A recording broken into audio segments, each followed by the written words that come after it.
C'est aussi un point mouche, nous les comprenons, c'est un festival. Donc, on fout 1500 ou 2000 et comme je suis là, les gens dans la police, c'était une union soviétique et comme mituka.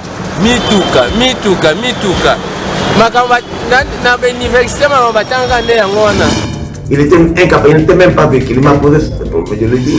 C'est lui, le grand jouisseur, et le grand jouisseur de la République s'appelle Jean-Marc. Alors que moi, quand j'ai connu Kabound, nous venions des jeunes femmes, le président Tshisekedi actuel me l'a présenté, il dit voilà, Willy, vous avez votre frère qui devient secrétaire général du parti, c'est un Katangé. On n'a pas de soyez, il m'a invité chez lui à Kingaba. On est parti louer la maison pour lui à 500 $. Chaque jour, chaque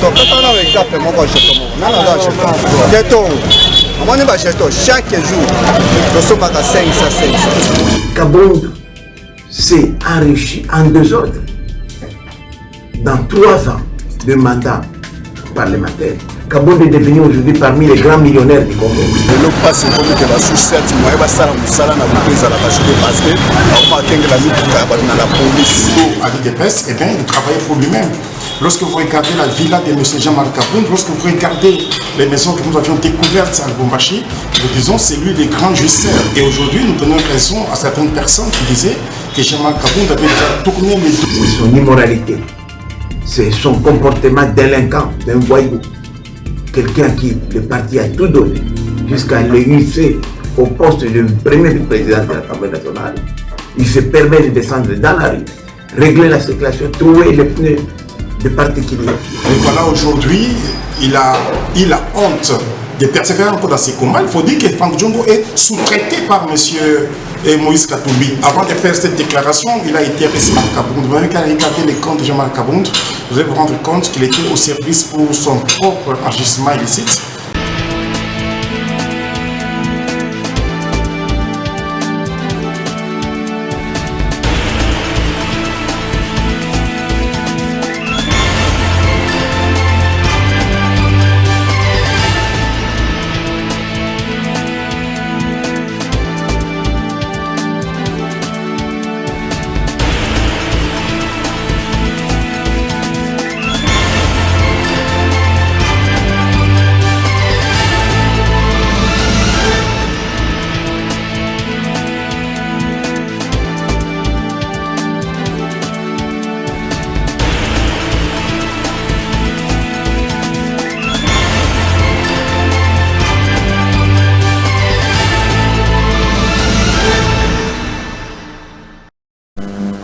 C'est un plaisir de vous informer, mesdames et messieurs, bienvenue.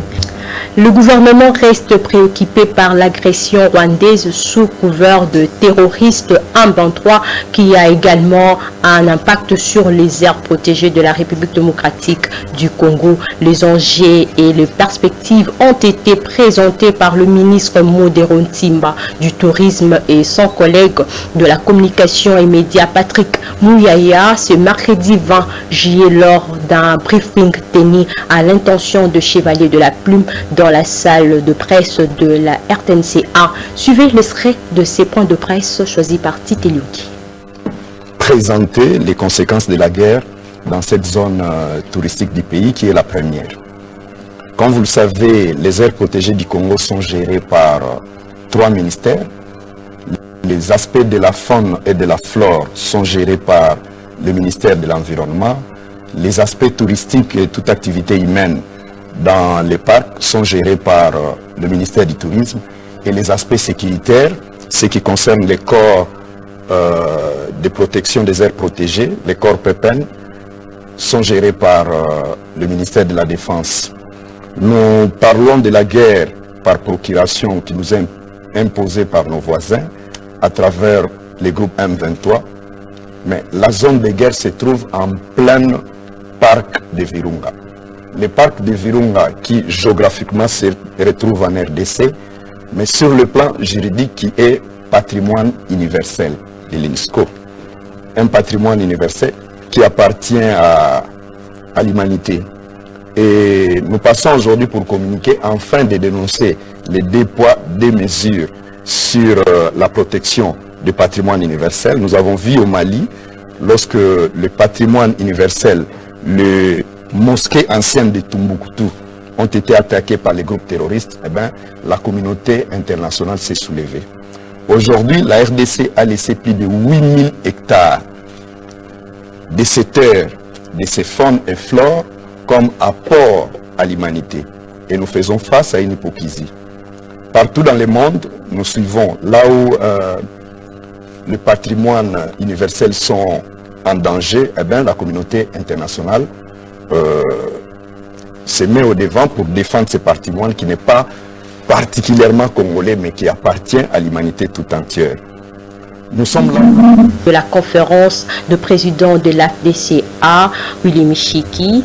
Monsieur Willy Michiki, vous êtes président de l'Union nationale des nationalistes et membre de la conférence de président de l'AFDCA. Les vagues de départ observées au sein de l'Union sacrée dans la sortie musclée de Jean-Marc Abound et récemment de Mosaïque Franck Diongo risquent de fragiliser l'action du régime. Quelle lecture faites-vous?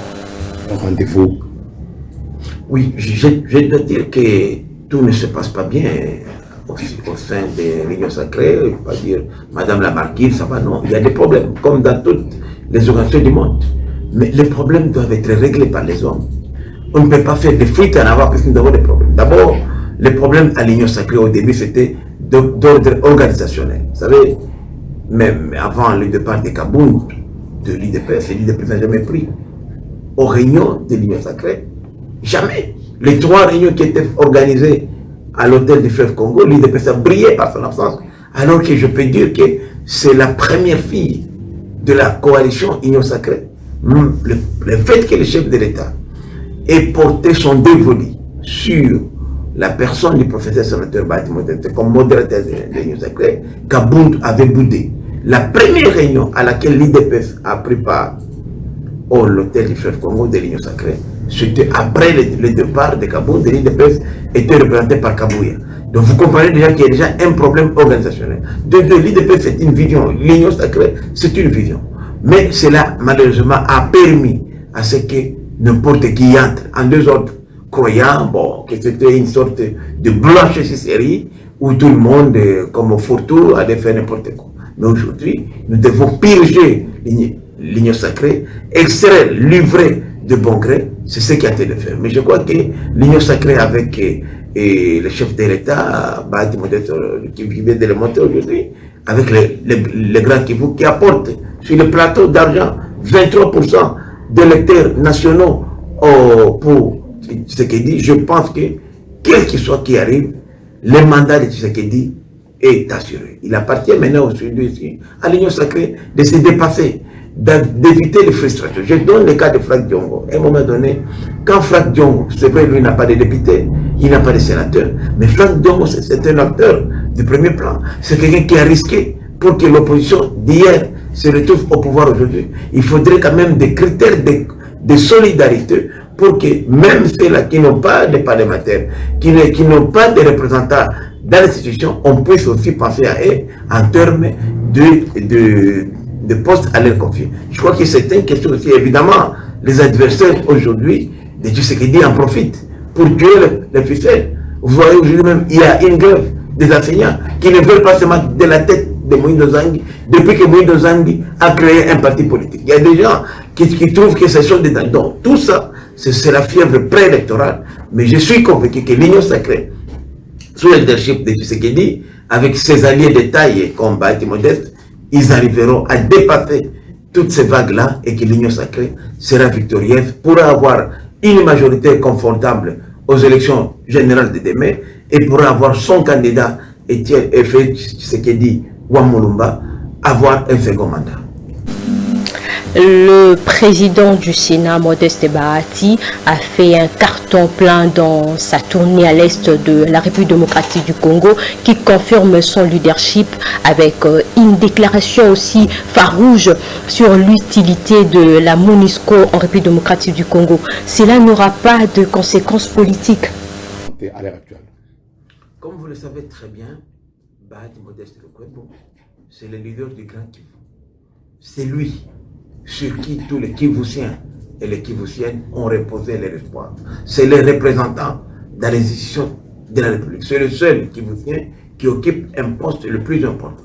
En tant que dauphin constitutionnel, il avait l'obligation de dire la vérité. Vous savez, dans les réformes qu'il a entreprises au niveau de la présidence du Sénat, il y a entre autres la diplomatie agissante et aussi le contrôle de l'exécutif, puisque l'exécutif est l'émanation du Parlement.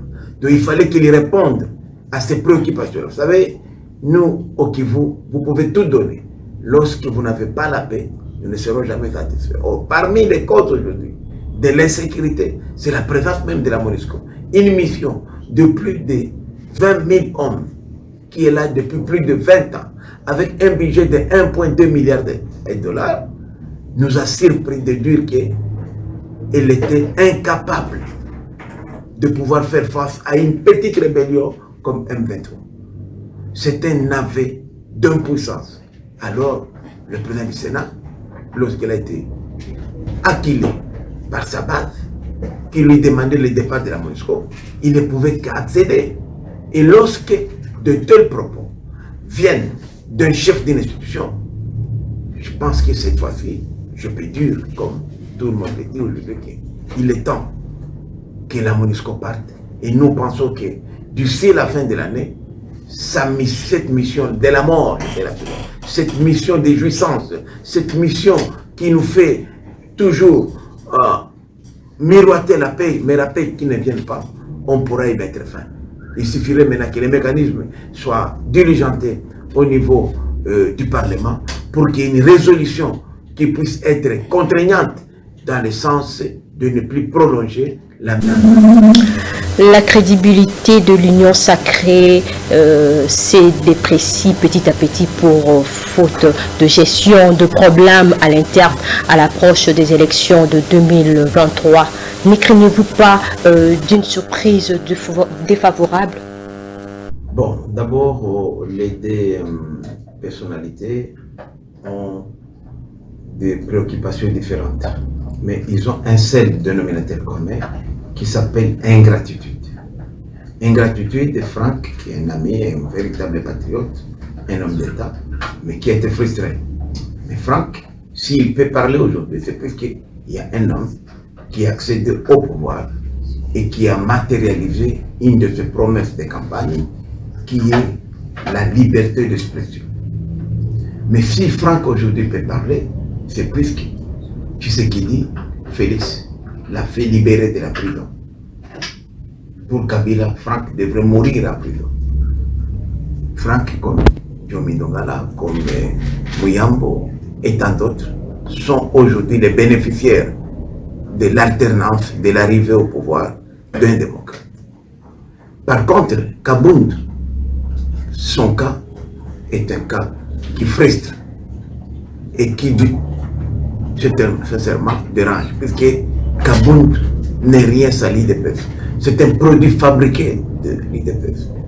Et ce qui a séparé Kabound à l'IDPS, parce que Kabound n'a pas de problème avec ce qu'il dit, c'est son immoralité, c'est son comportement délinquant, d'un voyou, quelqu'un qui le parti a tout donné, jusqu'à le hisser au poste de premier vice-président de l'Assemblée nationale. Il se permet de descendre dans la rue, régler la circulation, trouver les pneus de particuliers et même utiliser le Wewa pour se régler politiquement certains comptes. C'est inadmissible. Kabound s'est enrichi en désordre dans 3 ans de mandat parlementaire. Kabound est devenu aujourd'hui parmi les grands millionnaires du Congo. Alors que moi, quand j'ai connu Kabound, nous venions des jeunes femmes, le président Tshisekedi actuel me l'a présenté, il dit voilà, Willy, vous avez votre frère qui devient secrétaire général du parti, c'est un Katangé. On n'a pas de soyez à Soyez, il m'a invité chez lui, à Kingaba, où le parti louait la maison pour lui à 500 $. Il était incapable, il n'était même pas vécu, il m'a posé ce problème. Je lui ai dit, Jean-Marc, tu en as eu la chance, moi j'ai passé une grande de ma partie, plus de 2 décennies à l'IDPS, je n'ai jamais eu même pas un franc. Vous au moins, les partis vous prennent en charge, louent la maison. Mais aujourd'hui, Kabound a des villas de 2 millions, 3 millions. Il construit des terrains de football de plus d'1 million. Il a des concessions minières, même s'il les met au nom de ses épouses, entre guillemets. Donc Kabound, c'est un ingrat. Kabound, c'est un ambitieux démesuré il s'est même permis d'aller voir le chef de l'État, de proposer le remaniement au sein du gouvernement, de faire nommer des mandataires, évidemment, tous les postes qu'il donnait étaient monnayés. Il faisait même monnayer des postes dans l'armée pour faire nommer des officiers supérieurs dans l'armée comme dans la police. Donc Kabound était dangereux. Kabound a commencé sur l'opposition contre Tshisekedi de l'intérieur puisqu'il voulait renverser Tshisekedi. Lorsqu'il s'attaque à un militaire qui porte la tenue de la garde républicaine, cela frise un complot. Il voulait intimider la garde républicaine pour qu'un jour il arrive à renverser le chef de l'État au pouvoir, puisque plusieurs fois il y a eu des altercations entre lui et la garde rapprochée du chef de l'État lorsqu'il voulait accéder au palais présidentiel. Des réactions ne cessent de couler au sujet de défections au niveau de la majorité au pouvoir. Félix Kayembe, cadre de l'UDPS et coordonnateur de la dynamique des intellectuels acquis au changement, ne pas rester indifférent face à l'actualité de l'heure. Dans son intervention ce jeudi 21 juillet 2022, il confirme que la gratuité de l'enseignement fonctionne très bien. Pour lui, Franck Diongo, c'est un ingrat et Kabound a été traité de jusseur. Il était au micro de Viviane Bamombo. Il faut dire que l'IDPS est un parti de gauche. Nous prenons la social-démocratie du vivant de Tshisekedi. Il n'a jamais voulu que nous puissions vivre cette richesse que nous avions fait avec Jean-Marc Kabound. Vous n'avez qu'à regarder la maison de Jean-Marc Kabound, vous n'avez qu'à regarder les comptes de Jean-Marc Kabound. Vous allez vous rendre compte qu'il était au service pour son propre enrichissement illicite. Et aujourd'hui, nous donnons raison à certaines personnes qui disaient que Jean-Marc Kabound avait déjà tourné le dos à l'IDPS. Eh bien, il travaillait pour lui-même.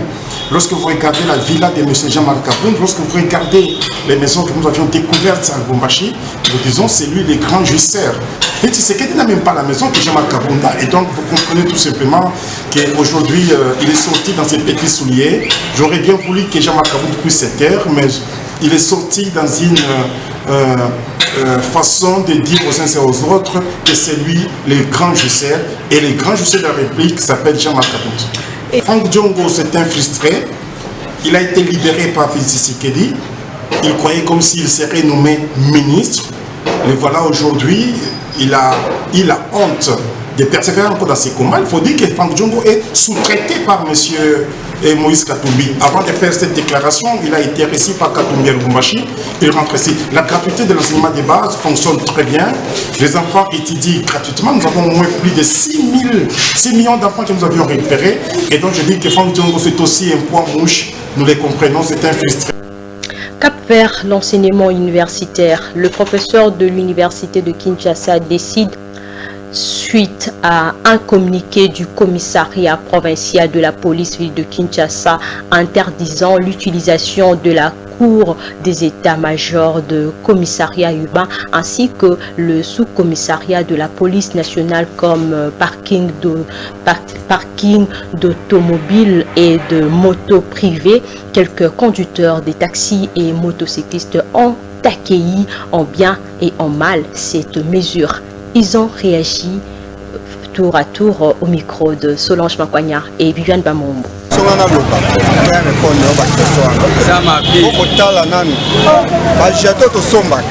Chaque jour,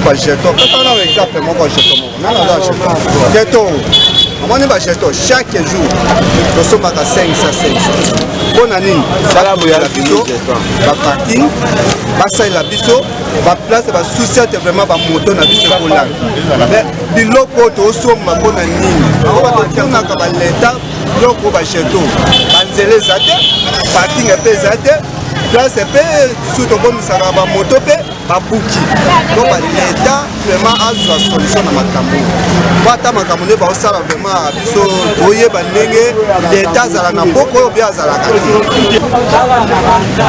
Moto il fallait là la société na tongo akikozo on a minute le quoi ba buki ba société moto là la tête tu là la tête problème ezate bango baza l'état bazo la biso solution ba lukela biso ba parking ou bien ba place ya kobomba ka ba moto bien ba mituka lelo mpasi ekomi ke basociate moye basala mosala na butu ezalaka jete parce que bakoma bakengela mituka ya bato na la polise bamoto mituka yango nde epesa mpasi moye la polise esala mosala na butu eza te sene balongola mituka nyonso elaka na basociate nga moko na exemplaire na sociate na mateki na baumbu bapolise basala mosala na butu kola mituka lelo biso bato ya mituka tokóma donc baunité nyonso FARDC, la police, PCR, ba PP, ba biro de mituka na mituka. Siko toko vivre ndenge nini. Lelo sikoyo mapango ekoma cher, kokobalisi kosoma mapango te. Tulali sana la police, na tongo futi mwa 1500 ubimisi mutuka na yo kei. Ekomi sutolali ezu mituka na la police te. Ndenge nini nyonso batiki ekomi kaka mituka.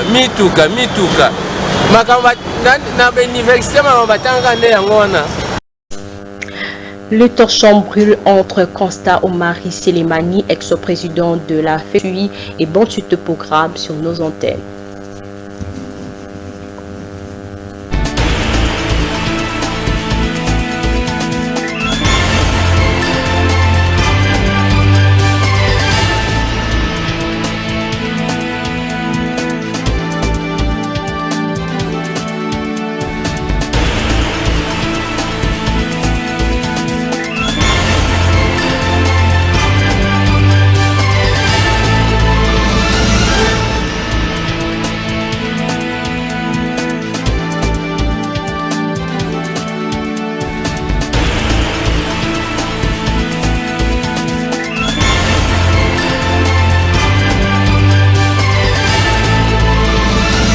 Ces journal vous